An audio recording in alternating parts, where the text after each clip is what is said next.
Hey, my name is Melissa and I'm an alcoholic. All right, this does not get easier. I feel like I'm just like a couple days sober. I'm not special, I'm not unique. I'm just going to get up here and share my experience, strength, and hope. Again, my name is Melissa and I'm an alcoholic. My sobriety date is January 10th, 2009. My home group is the Primary Purpose group. That was the God wink for me when I moved. I got sober here.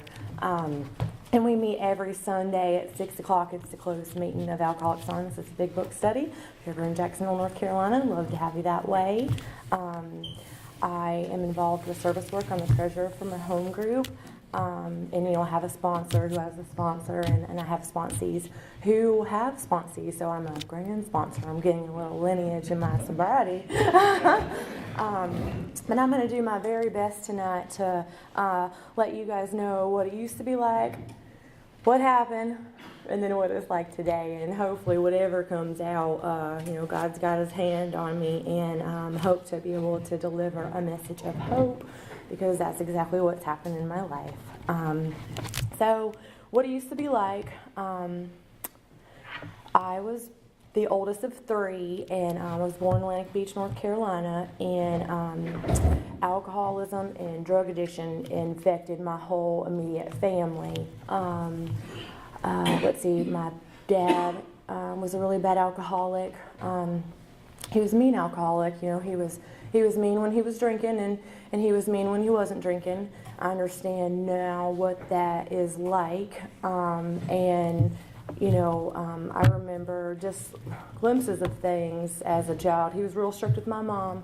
She wasn't allowed to work or go anywhere without us kids, and I remember once they got in a big old fight, and I was the oldest of three, and he beat my mom up pretty good, and I remember she had managed to lock him outside, and she was on the bed and there was blood all over the pillow, and she had my sister and my brother in one arm, and I remember my dad was outside on the porch and he was crying, and I remember I think I was about 7, but I just remember feeling sorry for him. I wanted him to come inside, and I had went to my mom and was like, can we let him inside? And it's just all those feelings. So early on, I didn't want to feel, and so, so to kind of fast forward a little bit, let's see, my mom finally ended up leaving my dad. I was about 11 years old. I used to beg for her to leave him, and she finally did. She moved into an apartment, and he was in the Coast Guard, and we had got stationed in Wyoming. But there was like 4 of them. There was a parade. Yeah, I don't know. Or the ranch station that they worked out of. But she finally left him. But I can see her disease getting a hold of her because she moved into a 1-bedroom apartment, and she wanted to just, her disease was getting a hold of her, and she just didn't want to be tied down with any children. And I remember I was so upset with her, because I couldn't believe that she would make us go stay with my dad. And I remember an example, because that vodka got a hold of him. So every time I think of like something real evil, I think of that vodka bottle. It's just like that glaze, like he will be fine. And then in his eyes, you could just see it.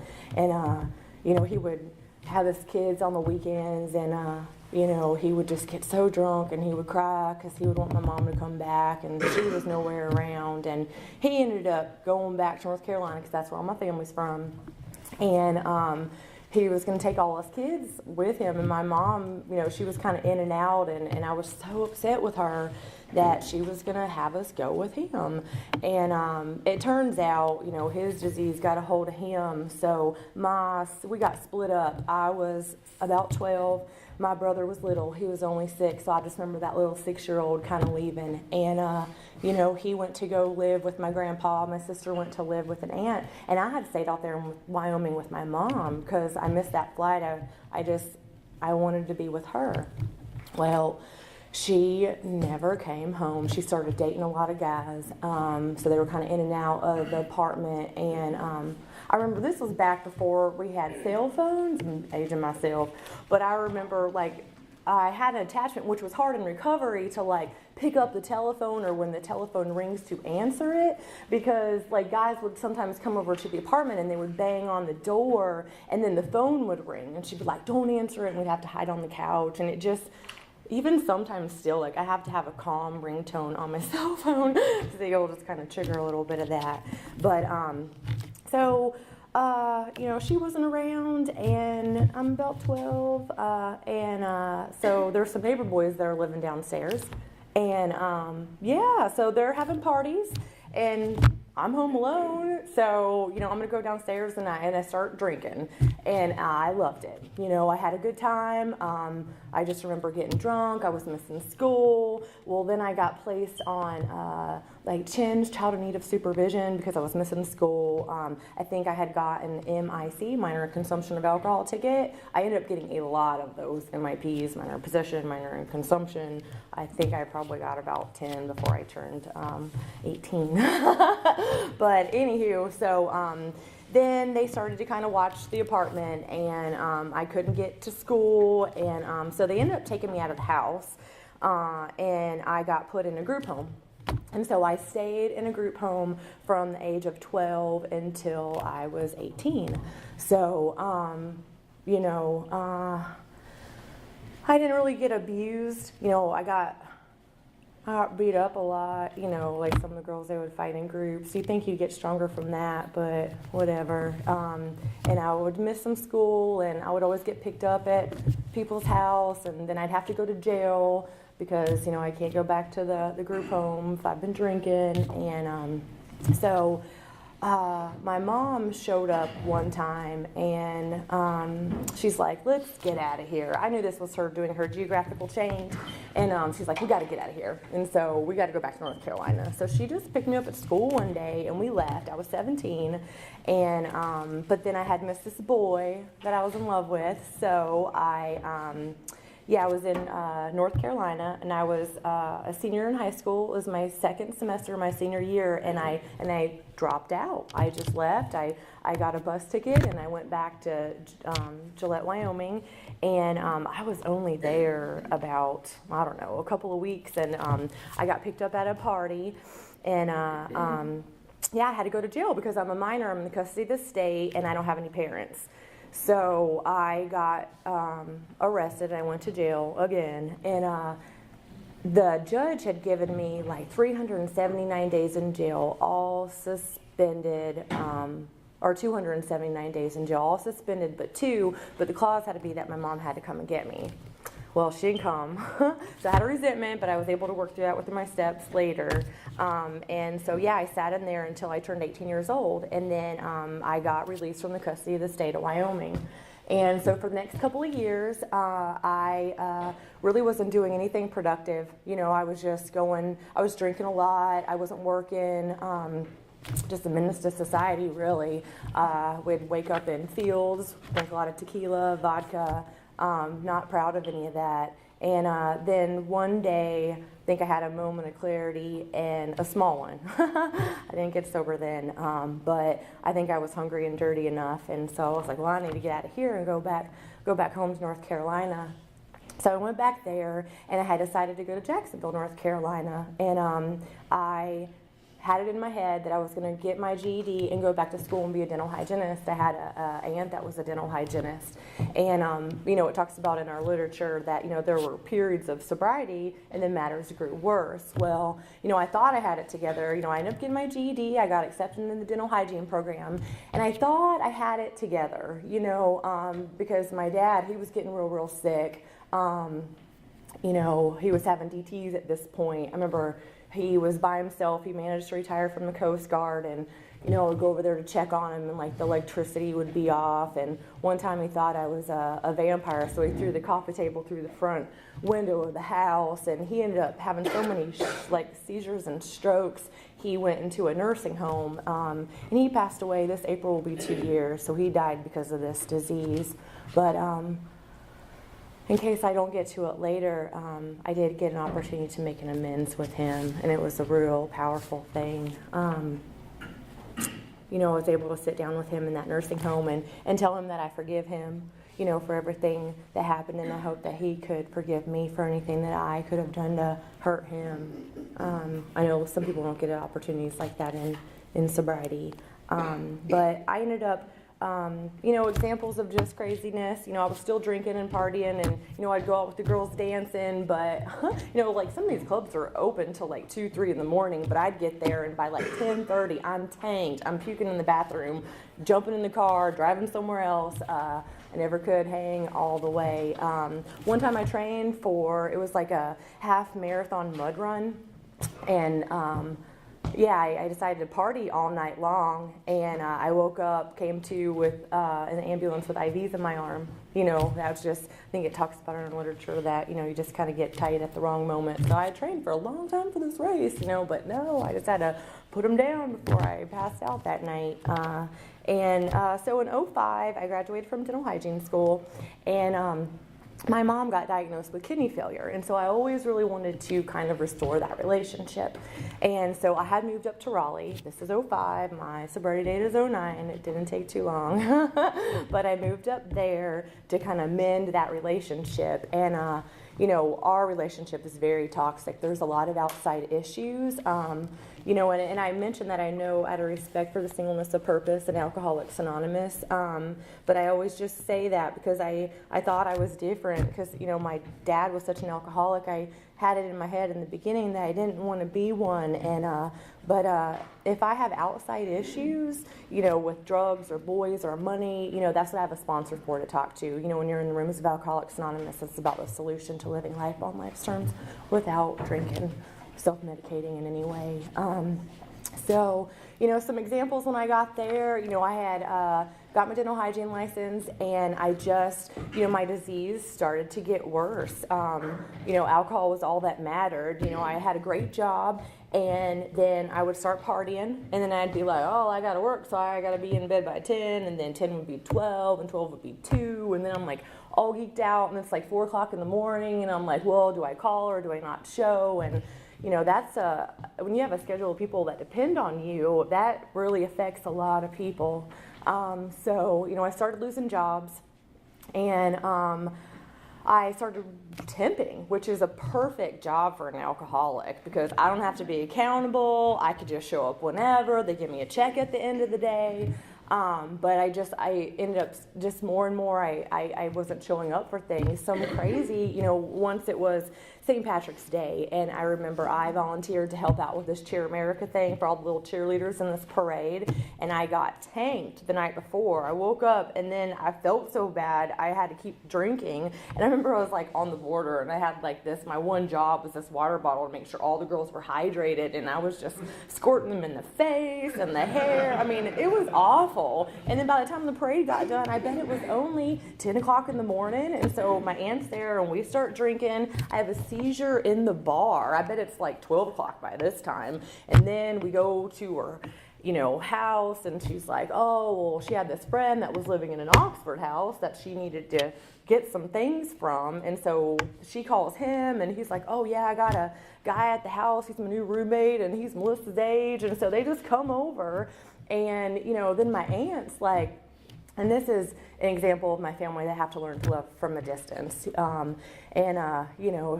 She's just like, I remember she had pulled me right in front of everybody, and she's like throwing $100 bills at me, and she's like, you need to take him to the hotel room, because if you don't, I'm gonna.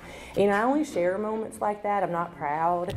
But when I drink alcohol, judgment, moral, values, self-respect, character, I don't even care. Like, nothing matters except for me getting drunk, and I cause a lot of wreckage. I remember, it's Christmas time. One of my favorite parts when I stayed at the Bethany house was just walking up and down with all the Christmas trees in front of there, and so I got to see a little bit of that tonight. But I remember right before, I got sober, it was such a mess. I was having a lot of seizures by this point, and I remember I was engaged, but hey, I was crazy. And what's crazy is that he is actually in the fellowship, and I must have caused a lot of harm because he's like, no, like I don't even get an opportunity to make amends. I don't even really know what was going on then.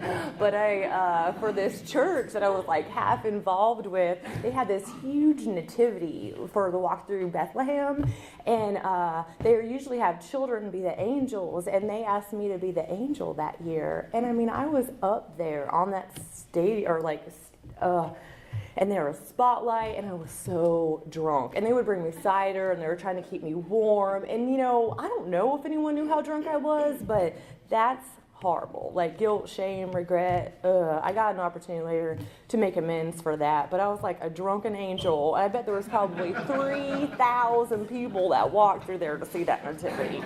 That is embarrassing. But I didn't care because I was drunk. And so, you know, towards the end, it got bad. That paranoia really kicked in. I couldn't shut it off. You know, they say it's that obsession kicks in. You know, nothing else matters. You know, I go for the drink, I drink the drink, and then I'm recovering. And like, that's it. Everything in my life that was important or even mattered didn't. And, you know, I was having a lot of seizures at the end. I had blankets on my window at this point. I couldn't even, if I even had, I was so paranoid. If I even made it out to like check my mail, like I had a book bag. I don't know why I remember this. And I would like shove my bills in the book bag. Like that was my way of paying it because I was in such denial about what was going on in the world. And so I don't know if, you know, anyone's had seizures towards the end there, but they're scary. You know, when you come to, it's like my hair would always be soaked, and then I wouldn't know if it was like blood or just drool, but it would always take me a little while to kind of come to and gather my thoughts, like where I was, what my name was. And but I remember this one particular seizure I had. You know, I used to have, I wanted to get better. You know, I knew life was really crazy. And I felt like I didn't have anyone to turn to. I remember all my people, because I kept looking at it so much, like I said, because that paranoia was getting really crazy. And I had, on my people, it said courage. You know, it says courage does not always roar. Sometimes courage is a quiet voice at the end of the day saying, I will try again tomorrow. And I would try. You know, I just couldn't follow through. That's real important for me in my program is accountability. You know, if I say I'm going to do it, I need to do it. So, but yeah, I had the last go-around, hoorah, I don't know how long I had been in my apartment, but I had a really bad seizure. And I had paralysis on the left side of my body for, I don't know how long it was. It felt like a really long time. All in all, it probably was only about 30 seconds, but I just laid there and I couldn't move. And so I called this uncle, and this is on my dad's side, and I wasn't close to any of them, but besides my dad, everyone had done very well. You know, my mom, she's got 14 brothers and sisters, and everyone's got issues, and it was just crazy. But yeah, I called this one particular uncle, and he came. You know, I don't even know what time I called him, and he just came. He came from Jacksonville. He drove from Jacksonville to Raleigh, picked me up. He saw my condition. At this time, like, I was having, like, muscle spasms. Like, I twitched a lot. And he got me in the truck, and we drove back to Jacksonville. So we drove from Jacksonville, which is 3 hours and 20 minutes, to Raleigh, picked me up, took me back to Jacksonville. We went straight to the emergency room. They're like, yeah, you got to get her to treatment. And then he ended up dropping me off in Greenville and Walter B. Jones. And I don't remember that trip at all. He wishes that I did, because he does, you know. Yeah, I just remember when I got checked into Walter B. Jones, I think it was probably about 4 o'clock in the morning, and I was really, really sick. You know, I detoxed for almost 2 weeks, and I remember if you go into treatment and you tell them you have seizures, you have to sleep on the floor. So, heads up if anyone wants to go to treatment. Don't tell them about the seizures. But I remember I was in there, and it was Walter B. Jones. So it was a state-run place, and it was like cement. It really reminded me a lot of jail. But I was on the floor, I had the mat. And, you know, the doctor would come in, and he every day he would just come in, and he would be like, well, how do you feel? How you feel, Miss Combs? You know, I want you to remember how you feel. And then, you know, I got out of Walter B. Jones. I completed that program, And, I did lose my dental hygiene license. That was absolutely taken away from me. And so when I got out of Walter B. Jones, I went to my aunt and uncle's house, that same aunt and uncle, and they had went to Raleigh and they had packed my apartment up for me. And I didn't end up going in that storage till 2.5 years later after that, but we'll probably get to that. So then I get out of Walter B. and there was a lady that a lot of y'all know, Miss Graves. She is affiliated with a program that helps hygienists and dentists in the community get their license reinstated, but it's a long process. And she got a hold of my uncle and was like, Walter B. was not approved treatment center. And so I needed to go to another treatment center.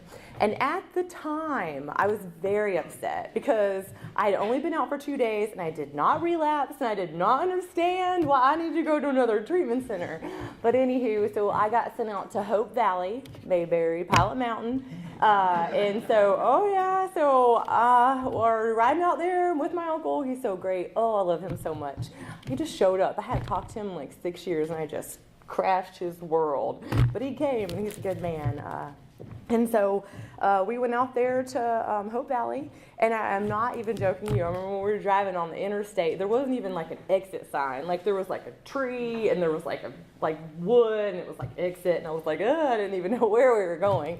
But he dropped me off, and it was a wonderful place to be. Like I spent 30 days out there, and they taught me about Alcoholics Anonymous in the big book, and that there being a solution if I was interested in it.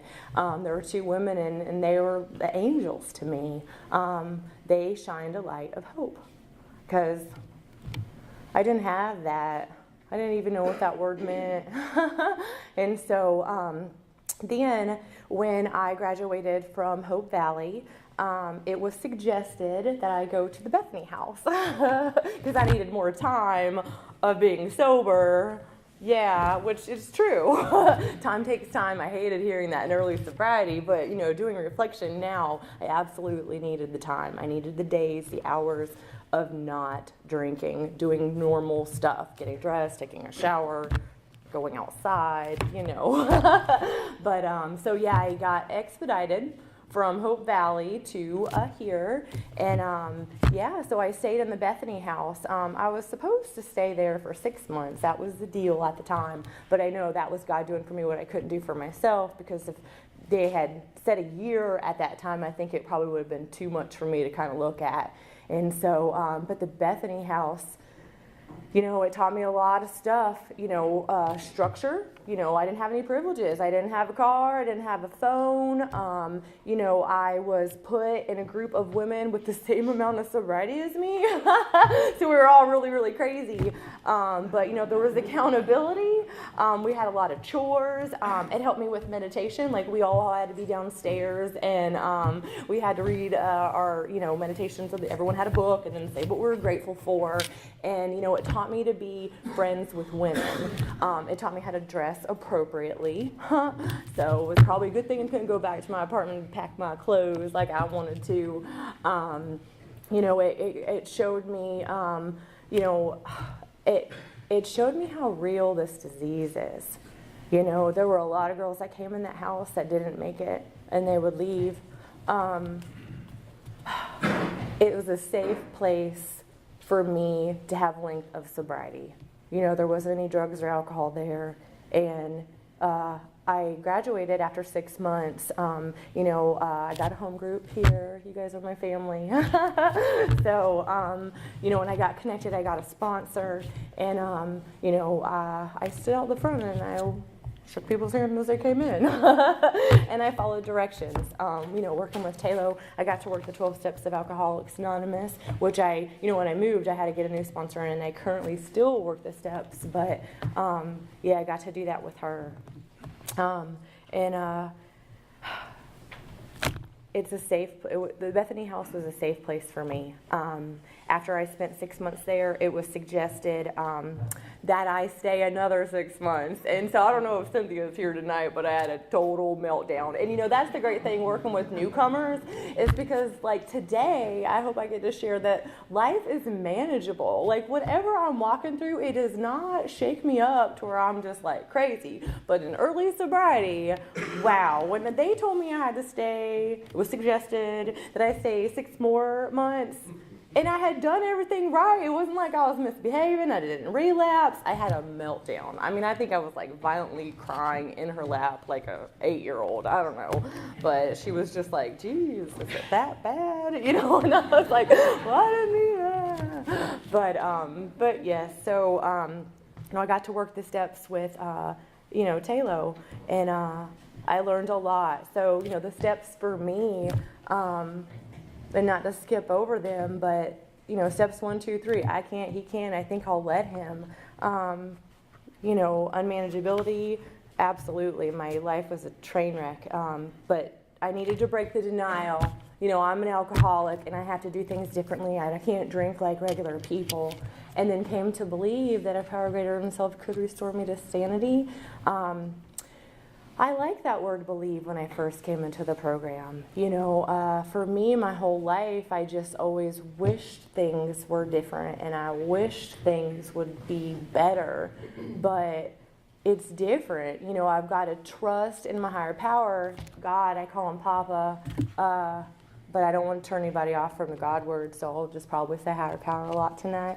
But yeah, I've got to trust that it's action. I got to trust that I can step out in the world and not get drunk and then do all this stuff. Sure, do I have anxiety? Do I feel uncomfortable? Yeah, because all my life I always self-medicated. So I've got to do this sober. And then you get sober and you're like, oh, you have all that wreckage that you never even looked at. And so then it's like, it's huge and it's big and you're sober and you're like, But, one day at a time, I know, I'm not cured of this disease. I have a daily reprieve contingent on the maintenance of my spiritual condition. And so that means I don't drink, I pray, I call my sponsor, I work the steps, I work with others, I'm involved with service work.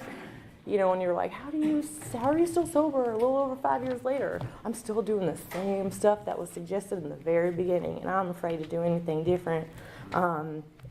Step 3, turning it over, like turn your will over to God. You're like, what? But I remember we had a God box, and so, that's a really good tool, because, you pray about it. I remember, too, when I have little meltdowns all the time in early sobriety, I did for a good year have just all about me, and they would be like, well, did you call your sponsor? And so then I would call Talo, and she'd be like, well, did you pray about it? And I'm like, I need answers. Why am I even calling you? Right now. Never satisfied. Instant gratification. But you know what? Prayer is everything. I'm here to tell you. Pray. It's everything. It's my link. No matter where I go, my higher power is with me always. Always available. Ever abundant. And so, working that 4th and 5th step. I remember the first time I did that 4th step, and I know I've got to do it. It says in our literature, people who relapse are people who haven't worked an honest and thorough 4th and 5th step. And I did not like it. It was horrible for me that first time. Because I was sober, and then I had to remember all that bad stuff. But I had to trust the process, and I did it, and we actually have to have like timelines broken up, and like you had a week, and I had to get the stuff done, and I ended up not even being able to work on it at nighttime because I would get nightmares, so I'd work on it in the morning. And then when we did that 5th step together, she has a lot of animals, and I remember that. That's what I remember. It was like there were dogs and cats, and it was like they knew I was hurting. They were together and they're like on my feet and on my shoulder. And, I didn't have like that. I mean, I was glad that the 4th step was done, so I was like, but, reflection, that obsession, that mental obsession, that's when it was removed for me. I'm always interested when, people tell their story, like when that obsession was gone. I mean, sure, does things still cross my mind? Yeah, but it's like out as fast as it's in, as long as it's all about action. But that mental obsession, how powerful it was, like that's all you thought about. After I worked that fifth step, that's when it was gone. I was released from that mental obsession, which is nothing short of a miracle. Step 6 and 7, that helps me kind of figure out me and why I did the things I did, those isms. I separate myself. Impulsiveness used to be, not anymore, used to be my number one, because I'm like, go fast, now more, all right, I'm in. And so in sobriety, okay, wait, take a step back, let me pray about it. And then too, it says in our literature too that I don't have anything to do with taking my character defects away. God has everything to do with that. He'll take them when he wants to. And they still show up if I'm not spiritual fit. Like they say that whole hungry, angry, lonely, tired. There's truth in that. My number one is tired. When I'm tired, I feel a little like, 8 and 9, making that list, a lot of those names came from that 4 step. And then, people that I hurt. I remember I liked that too when I first came into the fellowship, the 9-step promises. I enjoyed reading them. I enjoyed hearing them. And they just sound so imaginary, but they're real. I'm here to say all of them but one have come true in my life. And they're very powerful promises. 9-step is a freedom step for me. So I don't have to duck out like I always had to. I can just kind of walk. I mean, I never walked with my head too high, humble, like 6 and 7, humility. I had a hard time when I first came up to that because I was like, I kind of felt like I practiced that my whole life. And, but I heard a really good definition for, humility is not necessarily thinking less of yourself, but thinking of yourself less. And so that was like, oh, that makes sense. And, for the amends, an analogy too was like, it's like a piece of cloth, it's torn. That relationship is torn. And in time, God's time, not my time or their time, God's time. You can mend that relationship. It won't be what it once was, but it'll be what it'll be. And I've had a lot of experiences with those. I still have a lot of people to make amends to. But, 3 weeks ago, I'm in the CVS, and this girl that I owe amends just showed up right in front of me. I mean, things like that happen. That opportunity that I got to have with my father. I mean, I don't know if I'm expressing it good, but when that moment happened, like all that hurt. That word family used to make me feel so sad, and it doesn't today. Alcoholics Anonymous is my family. So, other opportunities. I've done amends where I've thought, this is what I'm coming in here, like, I'm sorry for, what can I do to make it right? And then they're really ticked off about something that I didn't even know I did. Not even why I was going in there for the amends, but you just got to be a good listener. And then there's people that are like, just stay away from me. And then that's when I don't want to cause them any more harm, because that's not what this program is about. 8, 9, 10, 11, 12 really helps me learn to live with others while I'm sober, and so I get to practice that all the time. Step 10, I'm very anxious, and so I have a lot of, prayer, meditation tools to not let that kind of overwhelm me. But I like the 10th step because it gives me an opportunity to look at my day so my mind doesn't get busy. I get an opportunity to look at if I make mistakes, because I'm human, I'm going to make mistakes. I don't need to beat myself up. I can just look at the situation. So that way I don't continue to make the mistake again. Like, once you know better, you do better kind of deal. Or you should if you're working the program.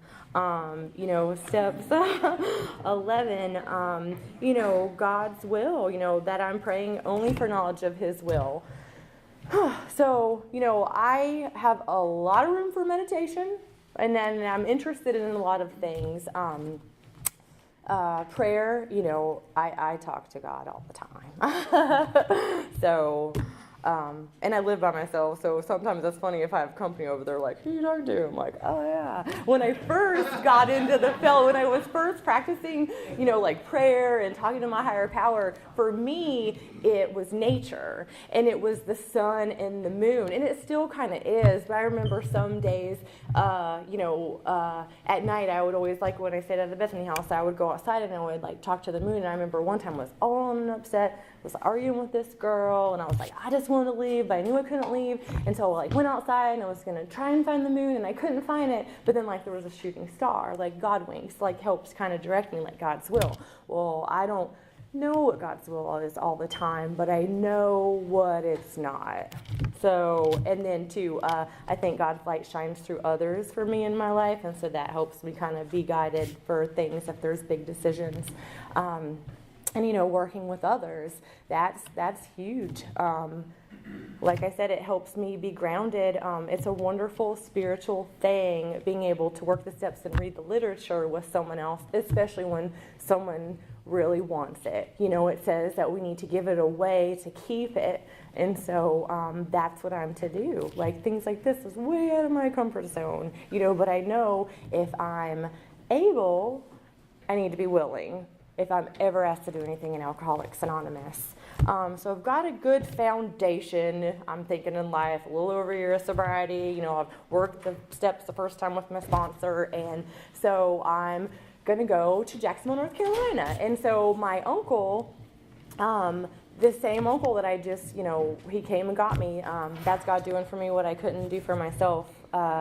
They let me live with him for, I had a lot of financial wreckage. And, when you lived at the Bethany house, if you weren't in a relationship, you weren't allowed to be. So it was no boys my whole first year of sobriety. And so then when I moved in with my aunt and uncle, no boys again, right? And so, but this is an opportunity. I can see this now. It was an opportunity to get caught up on my financial mess that I had made. And so I was only allowed to work and work on my recovery. That was it. And so, I lived there, and I even was only allowed to be at the meetings. I could only leave 15 minutes before, and I had to be home 15 minutes after. No guys. And so when I moved back there, I actually had, because I graduated from hygiene school there, but I still didn't have my license. And so then I get there in Cracker Barrel Country Store. I worked there a real long time. Never say you'll never roll another thing of silverware again is all I got to say, because there I was showing up. I'm like, and so they gave me a job there again. And so I worked there. And then I stood in front of the dental board, and this program that I'm involved with, they gave me an opportunity. It's kind of just more people to be accountable with. You know what I mean? For over 5 years, I got direct urinalysis, things like that. And, I saw a addictionologist, and, I had counseling, but all this stuff helped me. It made my life well-rounded. And it's funny because even when, because it was randomly that I would get selected for urinalysis, but even, if I didn't get selected for a week, it was even the girl at the test site would be like, hey, we're just making sure you're okay. And it was just great because I just had a big network of people who supported me and, knew I was trying to do good or not be drunk. So, and so I ended up, staying a little over a year with my aunt and uncle, but I got an opportunity to get caught up on my financial mess. And before I left to move to Jacksonville, the director of the program, I had to have everything in place. And so Richard, you guys know Richard, he was really good to me too, because I had to have, before I moved, I had to have the job, I had to have a sponsor, I had to have a home group, and so he had connections. Alcoholics Anonymous is really cool like that, of someone who got me in contact with a lady that I could connect with there. And so, I got an opportunity to get in front of the dental board, and that was like doing a fifth step for them, and it was not fun. And I walked out of there, even though it was like 18 months later, thinking that I was just a horrible person. But you know what? They gave me an opportunity to practice dental hygiene again, which is nothing short of a miracle. So, you know, it's my responsibility to disclose with my employers that I'm in recovery. And that's just a safety network for me. It helps me stay accountable. And, you know, that was a hard challenge, too, in sobriety because, you know, sometimes when you're interviewing for that job opportunity, it's hard already. And then, like, well, is there anything else you'd like to tell us about yourself? Well, you know. And I had a lot of different experiences with that. However, I was spiritually grounded enough to know that, like, when I interviewed somewhere and they were like, oh yeah, no way. You know, when I walked away from that job, I didn't think that I was less than or not good enough like I would have, you know, but this program has taught me that I didn't get that job because there's something better for me. I just can't see it. Or there's someone better for that office. But I ended up getting employed with a wonderful doctor, and she's great, and she's very supportive. I love it there. She's nice to me. She helps encourage me. I can ask questions. I can grow. They know all about my stuff. I remember one time an example. I remember I was so excited when I got my apartment. It was like I was 2.5 years sober before I finally got my own apartment. I'm like older, you guys. Yeah, so I remember I must have been talking about it with a patient, and so he had got some operative work done, and so he had swung by, and I was working, and he was like, this is for me and the missus. And so it was like this package. It was like this, right? And so then I got my room cleaned up, and it was a big bottle of wine. So to anyone else, that would have been great. And so, but the great thing about my job is that, you know, I went right to my boss, and I was just like, look what I got, you know, and she's like, oh, she's like, well, you can't have that. She's like, but I can, you know, and she took it from me. And so a miracle is that bottle of wine didn't make it into the trunk of my car and then up into my apartment. And so I'm just able to live life and, like, love life. Life is an adventure. You know, sometimes you think, like, before, I just wanted to have a hold of everything. Like, I wanted to know what was going on, and, you know, if you're going to love me, you need to love me forever. And so now I don't want any of that. You know, like, I know that life is going to unfold right how it's supposed to. And it's actually pretty exciting to let it go and just not know. It's really great. I got my dental hygiene license back. I got caught up on a lot of financial wreckage, and, you know, that was kind of hard to do too. So there was a lot, and, you know, for my first, like, between second to like a little over 4 years of sobriety, I had 3 jobs, you know, because not only Alcoholics Anonymous, willingness in action, but life is a lot like that too. You know what I mean? If I need something done, like, I have to do the footwork to get it done. I can't just sit on my butt and wish things to change like I used to do. That's old behavior. And so, yeah, I started out with the small ones. I got them paid. I kept going down. I mean, I had to go to, I think, court 3 times, but I would show the judge, you know, this is what I owed, this is how much I'm working, this is what I got left, and they would, okay. Well, I mean, because I knew my side of the street, how they say, if your side of the street is clean, that's enough. And sometimes I always have that feeling that I was in trouble. Like, I don't know if you guys did, but that's a great thing about being honest and, you know, not causing any wreckage, is if your side of the street is clean, it doesn't matter. It's fine. But yeah, so able to get, and then in this program that I'm involved with, it's wonderful. So not only do I get an opportunity to help alcoholics, but I get an opportunity to help alcoholics that are in my profession, you know, and a lot of wonderful things have happened as a direct result from that. Again, a big support system. You know, I got an opportunity to I got an opportunity to go to Nashville, Tennessee, to speak, and I was really grateful that I got to speak that first night, so that way I could enjoy myself. But I remember just sitting there, and this, I don't want this to sound like ego or boastful or anything, but when I was in that airplane, I just remember being that girl, drunk, in the Greyhound bus. you know what I mean? Which would take 3.5 days to get across all the state. Just dirty, hungry, drunk, and like, here I am today, I'm sober, and I'm in an airplane.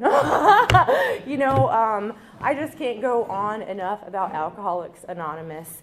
I used to be afraid of the dark. I'm not afraid of the dark anymore.